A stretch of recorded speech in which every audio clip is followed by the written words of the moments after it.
Bueno, a continuación vamos a hablar sobre la ley de enfriamiento de Newton. La ley de enfriamiento de Newton o enfriamiento newtoniano establece que la tasa de pérdida de calor de un cuerpo es proporcional a la diferencia de la temperatura entre los cuerpos y sus alrededores. Fue determinado experimentalmente por Isaac Newton. Analizando el proceso de enfriamiento, para él, la velocidad de enfriamiento de un cuerpo cálido en un ambiente más frío. Cuando la diferencia de la temperatura entre un cuerpo y su medio ambiente no es demasiado grande, el calor transferido en la unidad de tiempo hacia el cuerpo o desde el cuerpo por conducción convencional y radiación es aproximadamente proporcional a la diferencia de la temperatura entre el cuerpo y su medio externo. Si la temperatura T del cuerpo es mayor de una temperatura del medio ambiente, el cuerpo pierde una cantidad de calor en un intervalo de tiempo comprendido entre T y T más su diferencial de su tiempo, disminuyendo su temperatura en su temperatura inicial en su diferencial de su temperatura.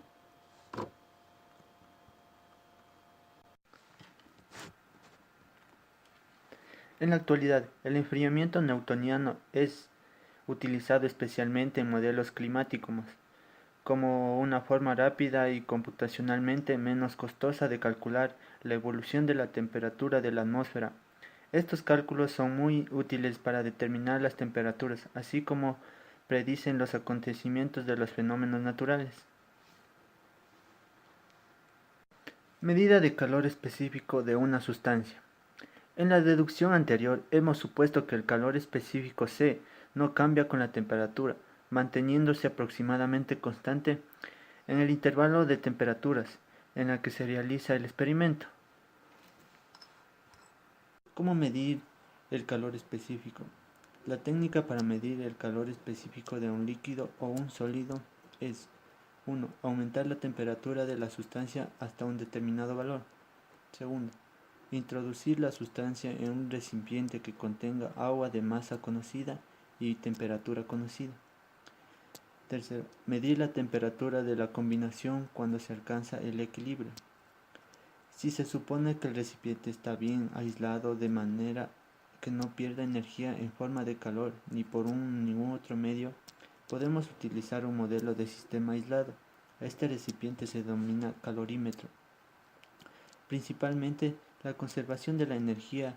Para este sistema aislado, la energía en forma de calor que transfiere las sustancias más calientes del calor específico desconocidos es igual a la energía que absorbe el agua. Calor del frío es igual a menos de mi calor caliente. En este siguiente ejemplo, nos pide determinar el calor específico del hierro, conocido el calor específico del aluminio. Como sustancia que nos da es la del aluminio, que es la temperatura inicial de 1000 grados centígrados, es su tamaño de la muestra, que es de 10 centímetros. El valor de la pendiente, o que si la constante del aluminio, que es 0.005530, su densidad de aluminio, 2700 kilogramos sobre metros cúbicos, y el calor específico del aluminio, que es de 880 julios sobre kilogramos por grados Kelvin. Y la sustancia de hierro, que vamos a calcular el calor específico de cierto material, que nos da temperatura inicial de 1000 grados centígrados, tamaño de la muestra de 10 centímetros, valor de la pendiente o la constante de cierto material de 0.00355 y densidad del hierro, que es de 7880 kilogramos sobre metros cúbicos. Utilizaremos la siguiente ecuación diferencial, que es el calor específico de cierto material, que en este caso es el hierro, es igual a la constante de aluminio por la densidad del aluminio sobre la constante de cierto material, que es el hierro, por la densidad de cierto material, que es el hierro, por la constante del aluminio, reemplazando ciertos valores que nos da un calor específico de cierto material de 450.2 julios sobre kilogramos por grados Kelvin.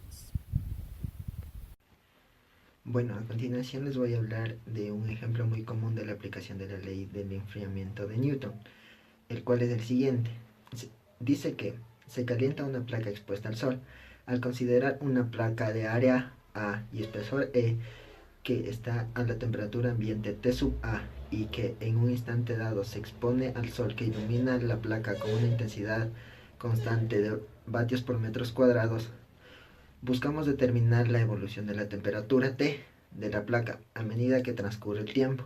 Supondremos que la temperatura de la placa absorbe toda la energía solar que recibe en cada segundo, intensidad de radiación solar por el área. Es aplicable la ley de enfriamiento de Newton, por lo que la placa pierde en cada segundo la energía que es dada por la ecuación alfa por S por T menos T sub A, donde alfa es el coeficiente de intercambio de calor y este varía dependiendo del material que estemos usando en el área. S es el área de la placa en contacto con el ambiente, T es la temperatura de la placa y la variación de la temperatura T de la placa con el tiempo se obtiene integrando la ecuación diferencial de primer orden. M por C, derivada de T respecto a T en este caso, igual a menos alfa por S por T menos T sub A más la intensidad por el área, donde M es la masa de la placa, que es igual al área por el espesor y por la densidad del material del cual está hecha la placa, y C es el calor específico. Integrando la ecuación diferencial de primer orden con la condición inicial en el instante T igual a 0 y la temperatura de la placa es T sub A. T es igual a T sub A menos T sub infinito expresada en la función igual a menos K por T más la temperatura sub infinito. Al final de un tiempo muy grande podremos decir que T tiende al infinito y la placa alcanza la temperatura máxima T sub infinito. El siguiente problema nos indica: se ilumina la placa al cabo de 1200 segundos, alcanza una temperatura final de 71.3 grados centígrados. Se deja de iluminar la placa, se pone el contador de tiempo y al cabo de 1000 segundos la temperatura ha bajado a 23.2 grados centígrados. Conocida la temperatura inicial de 71.3 grados centígrados y al cabo de un tiempo de 1000 segundos la temperatura de 23.2 grados centígrados, podemos calcular la constante K con esto. Los datos que se plasman en el problema es la intensidad de la radiación solar, que es de 700 vatios sobre metro cuadrado, la temperatura ambiente, que es la temperatura inicial, que es de 20 grados centígrados. También el espesor de la placa, que es de 2 milímetros. El material que estamos utilizando en esta placa es de aluminio, que su densidad es de 2700 kilogramos sobre metros cúbicos, y su constante, que es de 880 julios sobre kilogramos por grados centígrados. La temperatura es de 23.2 grados. La temperatura final es 71.3 grados centígrados y cierto tiempo de 1000 segundos. Utilizaremos la siguiente ecuación diferencial, que es la temperatura igual a temperatura inicial más temperatura final menos temperatura inicial, exponencial menos constantes por tiempo. Tenemos 23.2 grados de la temperatura, igualamos a 20, reemplazamos los valores, que es de temperatura inicial 20 grados y la temperatura final es 71.3 menos 20, al exponente de menos K por 1000 segundos. Con esto podemos despojar la constante, que es menos constante de 1000 segundos, igual al logaritmo de 3.2 sobre 51.3. Con esto despejamos la constante, que es de 2.77 por 10 a la menos 3 segundos a la menos 1. La temperatura máxima que alcanza la placa cuando se ilumina indefinidamente es, utilizando esta ecuación diferencial, temperatura sobre diferencial tiempo más la constante de temperatura igual a la constante por la temperatura infinita. Despejando tenemos la temperatura infinita igual a temperatura inicial más 1 sobre la densidad del espesor C y la constante. Reemplazando ciertos valores nos da la temperatura que alcanza máximo de 73.1 grados centígrados.